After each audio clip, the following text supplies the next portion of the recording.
Las tablas del suelo estaban frías contra la mejilla de Clara, mordiendo su piel con pequeñas astillas que se enganchaban en su vestido rasgado. Cada respiración superficial rasgaba sus pulmones como si estuviera tragando fragmentos de vidrio roto. Algo profundo en su pecho se movía con cada movimiento, un dolor demasiado agudo para ignorarlo. Sabía lo que significaba. Sus costillas no estaban solo magulladas, estaban rotas. Mis costillas ya están rotas, susurró al aire vacío de la cabaña. Su voz era tan débil que no perturbó más que las motas de polvo que flotaban perezosamente en un rayo de luz que se filtraba por la ventana rota.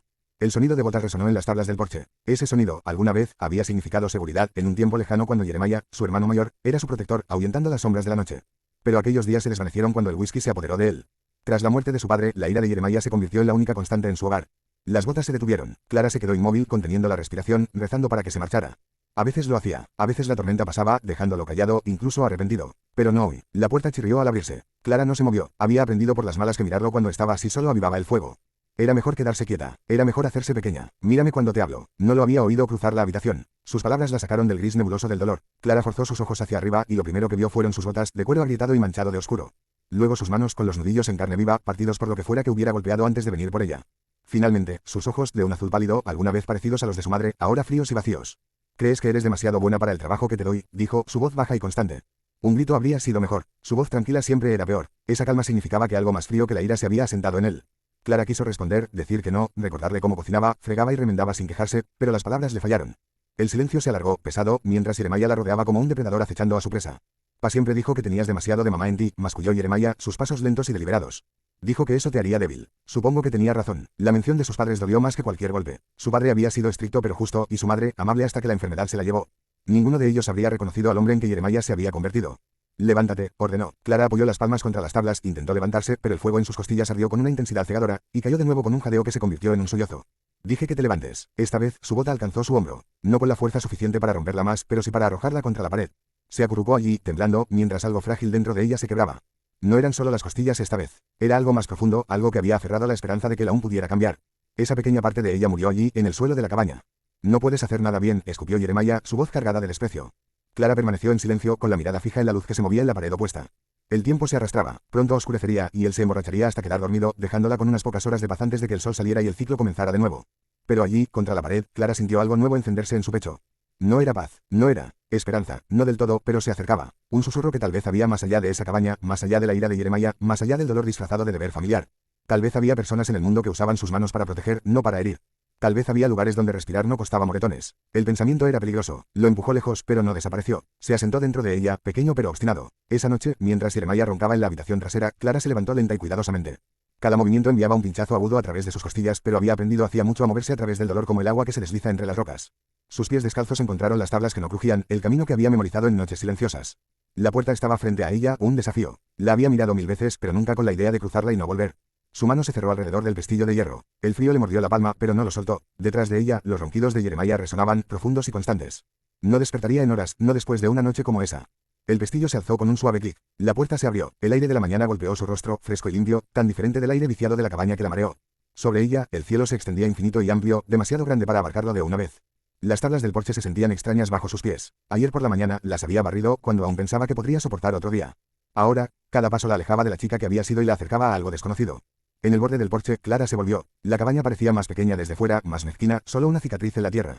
No volvió a mirar atrás. El camino de tierra se extendía pálido y polvoriento hacia el bosque. Clara lo había recorrido antes, pero solo hasta el arroyo de los árboles, nunca más allá. Cada paso hacía que el dolor subiera por su costado, pero seguía moviéndose. El miedo la impulsaba tanto como la esperanza. Cualquier sonido, un pájaro, una rama rompiéndose, hacía que su corazón latiera con la idea de que Jeremiah ya estuviera tras ella. Lo conocía bien, no la dejaría ir sin pelear. A media tarde, Clara colapsó junto a una roca, su espalda presionada contra su superficie cálida. Su agua se había acabado, su garganta estaba forrada de polvo. La tierra a su alrededor se volvía salvaje, vacía de cercas, vacía de personas. Tal vez así terminaba todo. Tal vez había llegado lo suficientemente lejos como para morir libre bajo un cielo demasiado grande para que Jeremiah lo encerrara. Pero entonces llegaron los cascos. Al principio, pensó que era su corazón latiendo demasiado fuerte en su pecho. Pero el sonido se volvió más claro, un caballo galopando, acercándose rápido. El pánico se encendió. Clara intentó levantarse, intentó huir, pero su cuerpo no tenía nada más que dar. Se arrastró unos pocos pies hasta la sombra de un pino pequeño, esperando desaparecer en la quietud.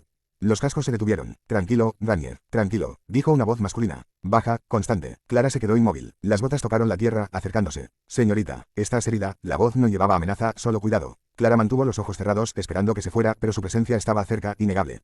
Su sombra se extendió sobre ella. Y cuando finalmente abrió los ojos, se encontró mirando el rostro de un extraño, de hombros anchos, curtido por el sol y el viento, pero con ojos oscuros que contenían algo que casi había olvidado que existía: bondad. Y cuando susurró, apenas audible, mis costillas ya están rotas, algo cambió en su mirada. No era lástima, no sé, inmutó, simplemente asintió, su voz firme como una roca. Lo veo. Expansión y continuación. Thomas Garrett no se acercó más. Se quedó agachado a unos pasos como si supiera que demasiada distancia podía sentirse como abandono, pero demasiada cercanía como una trampa. Su caballo resopló suavemente detrás de él, un sonido tranquilo, casi curioso, como si el animal supiera que Clara no era una amenaza. La brisa movía las hojas de los pinos y el aire olía a resina y tierra húmeda, un contraste tan vivo con el encierro rancio de la cabaña que Clara sintió que respiraba por primera vez en años. «Has caminado mucho tiempo», dijo Thomas con suavidad. Sus ojos oscuros recorrieron su vestido rasgado, sus pies descalzos y sangrantes, los moretones que asomaban bajo la tela. No había juicio en su mirada, solo una observación silenciosa que parecía entender más de lo que ella estaba lista para contar. Clara quiso hablar, probar que aún tenía voz, pero su garganta solo logró un graznido, desde el amanecer. Thomas asintió lentamente, sin mostrar sorpresa. «Me llamo Thomas Garrett. No espero que me dé tu nombre a menos que quieras». La elección en sus palabras la sorprendió. Nadie le había dado opciones en mucho tiempo. Aferró su propio nombre como si pudiera desvanecerse si no lo pronunciaba. «Clara». Repitió su nombre suavemente, como probándolo. «Clara. Es un buen nombre, un nombre fuerte». Ella casi soltó una risa amarga ante la idea. Fuerte. Sus costillas estaban rotas, su cuerpo fallaba, su espíritu astillado como madera vieja. Pero Thomas lo dijo sin juicio, sin exigencia, como si simplemente creyera que era cierto. La sinceridad en su voz era desconcertante, como una mano extendida que no estaba segura de tomar. «Estás muy herida», dijo. «Más que solo las costillas». Clara se estremeció, esperando en parte un reproche por su silencio. Pero él solo esperó, firme como una montaña. «¿Alguien te hizo esto?», dijo finalmente. No era una pregunta, sino una certeza. Por primera vez en años, Clara asintió. Su mandíbula se tensó, la línea de su rostro afilada bajo el sol de la tarde, pero su voz permaneció calmada. «Vienen por ti». Sus labios se movieron, pero su voz se quebró en nada. De alguna manera, Thomas entendió. Dio un pequeño asentimiento. «Entonces, mejor te llevamos a un lugar seguro». Se levantó lentamente, con las manos vacías, mostrando que no era una amenaza. «Tengo una cabaña cerca de aquí.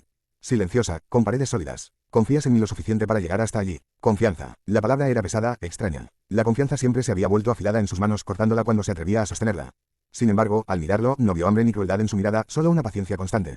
Intentó ponerse de pie, pero su cuerpo la traicionó. Sus piernas se doblaron, las costillas gritaron en protesta. «Está bien», murmuró Thomas como si leyera su lucha. «Tengo manos firmes». Se acercó despacio, como si se aproximara a un caballo asustado. «Voy a ayudarte ahora», dijo. Ella dio el más leve asentimiento. Thomas la levantó en sus brazos como si no pesara nada. Su toque era cuidadoso, su fuerza silenciosa. El fuego atravesó su pecho, pero él la estabilizó, murmurando: «Tranquila. Estás bien». El caballo bajó la cabeza cuando Thomas la acercó. Era un caballo alazán grande, de ojos gentiles, paciente. No era el tipo de bestia que un hombre violento tendría. «Casi llegamos», susurró Thomas mientras la acomodaba contra la silla. Montó detrás de ella con facilidad, sus brazos sosteniéndola sin presionar, dándole espacio incluso mientras la mantenía firme. «Puedes apoyarte si lo necesitas», dijo. Clara intentó mantenerse erguida, demostrar que no estaba completamente rota, pero el dolor la atravesaba con cada respiración y al final se permitió descansar contra él. Su pecho era sólido, su corazón latía constante, un ritmo que la anclaba mientras el caballo los llevaba hacia adelante. Los árboles se cerraron a su alrededor, la sombra fresca reemplazando al sol implacable. Por primera vez desde que dejó la cabaña, el cuerpo de Clara se relajó. No era confianza, no todavía, sino una rendición al agotamiento.